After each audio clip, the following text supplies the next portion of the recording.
Bonjour à toutes et à tous, et bienvenue dans cette seconde vidéo où je vais aborder les relations entre les peuples depuis la fin de la guerre de Yougoslavie. La mort de Tito en 1980 laisse une Yougoslavie orpheline de son fondateur, et les événements des années 80 sont destructeurs. La montée du nationalisme, combinée à la chute du communisme, mène à la guerre civile. En 1989, Slobodan Milosevic, nationaliste serbe, est élu président de la Serbie et défend la théorie d'une grande Serbie. Immédiatement, il supprime l'autorité du Kosovo ainsi que celle du Monténégro.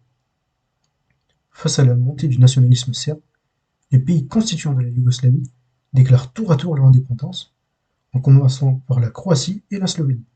En représailles, Belgrade envoie l'armée pour réprimer le conflit qui devient rapidement une guerre civile. La Bosnie, quant à elle, déclare son indépendance dans l'année 1992 et connaîtra des massacres et des crimes de guerre racistes envers les musulmans de Bosnie, avec à son paroxysme le massacre de Srebrenica en juillet 1995. La guerre de Croatie a également eu lieu entre 1991 et 1995. Cette guerre scelle l'effondrement de la Yougoslavie. Après cette guerre, les accords d'Erdut sont signés et améliorent quelque peu les relations entre la Croatie et la Serbie, jusqu'à même relancer les relations diplomatiques en 1996, qui étaient nulles jusque-là. Quelques années plus tard, en 1999, la Croatie porte plainte devant la Cour internationale de justice contre la Yougoslavie pour génocide durant la guerre. La Yougoslavie, devenue entre-temps Serbie et Monténégro, sera dissoute en 2006 et c'est finalement la Serbie qui reçoit la plainte. La Serbie réplique par une plainte contre la Croatie en 2010 en reprochant à cette dernière des massacres et des déportations dans les camps de concentration qu'elle a commis pendant la guerre. En 2010, les deux pays améliorent encore plus leurs relations avec des accords pour résoudre le problème des derniers réfugiés de la guerre. Le président serbe, Boris Tadić, sera à Zagreb, capitale croate, et le président croate Ivo Josipović sera à Belgrade. Lors d'une rencontre à Vukovar, les deux présidents regrettent la guerre et déclarent qu'aucun crime commis ne doit être impuni. Ces déclarations se font devant le mémorial du massacre d'Ovtchara, commis en 1991.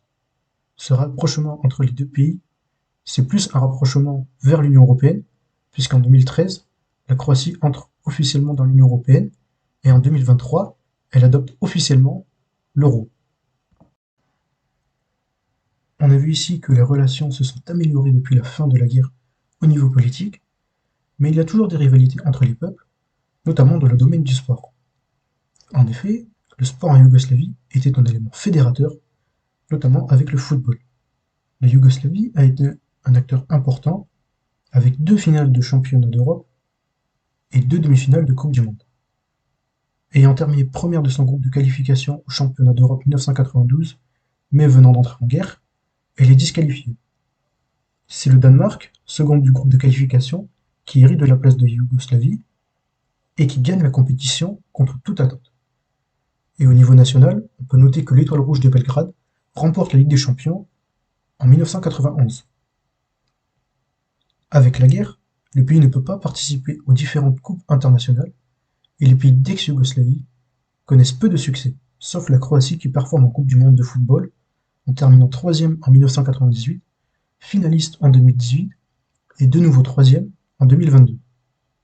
Depuis la dislocation de la Yougoslavie, la Serbie et la Croatie ne se sont affrontées qu'une seule fois en match officiel en 2013 pour un match comptant pour les qualifications de la Coupe du monde 2014 au Brésil.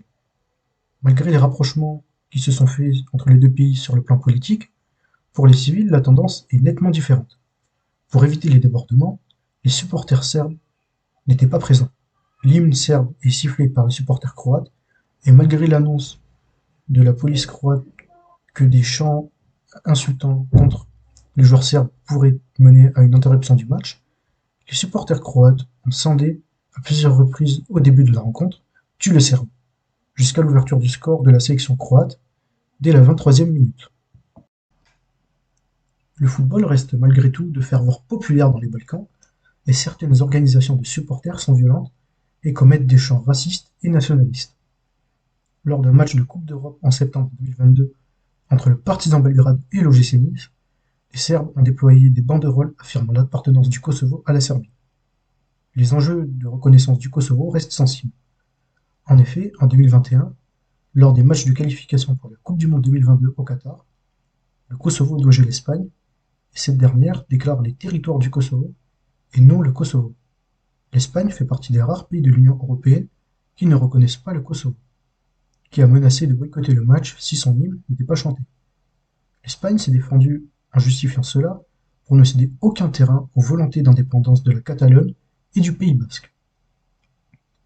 On peut également parler du match de qualification en 2014 entre l'Albanie et la Serbie pour l'Euro 2016, qui avait dû être interrompu en raison d'un drone équipé du drapeau de la Grande Albanie qui survolait le stade, incident provoquant des violences entre les supporters ainsi qu'une crise diplomatique entre les deux pays. D'autres incidents dans le monde du football ont eu lieu entre la Serbie et la Suisse lors des deux dernières Coupes du monde de football, en 2018 et 2022. Les deux pays se sont retrouvés ensemble lors des phases de groupe, et pendant les guerres civiles de Yougoslavie, beaucoup d'habitants ont migré en Suisse, et cette dernière comprend plusieurs joueurs d'origine d'ex-Yougoslavie. Avant les matchs des deux équipes en 2022, des images ont circulé sur les réseaux sociaux montrant un drapeau du Kosovo aux couleurs serbes avec l'inscription suivante: pas de reddition. En réaction, la Fédération de football du Kosovo porte plainte contre la Serbie auprès de la FIFA. Le match se solde par une victoire des Suisses suite à un match à rebondissement, et les joueurs de l'équipe nationale de Suisse, originaires du Kosovo, ont célébré la victoire en mimant l'aigle à deux têtes, symbole de l'Albanie. Malgré les rapprochements qui ont eu lieu entre les différents pays de l'ex-Yougoslavie, comme entre la Croatie et la Serbie sur le plan politique, on a pu voir que sur le plan populaire, la donne est complètement différente, et les rivalités entre les peuples sont encore majoritairement présentes dans d'autres domaines comme le sport, notamment le football qui est un lieu privilégié pour les revendications nationalistes et identitaires, ce qui montre que la mémoire est encore ancrée à l'heure actuelle.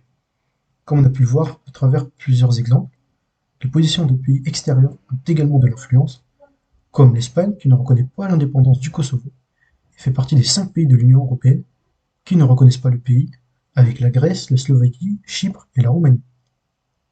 À l'avenir, l'Euro 2024 se prépare et des pays de l'ex-Yougoslavie vont s'affronter entre eux, comme la Slovénie et la Serbie, ainsi que la Croatie et l'Albanie. À voir si ces confrontations se feront également sur le plan politique. Merci de m'avoir écouté. Ciao.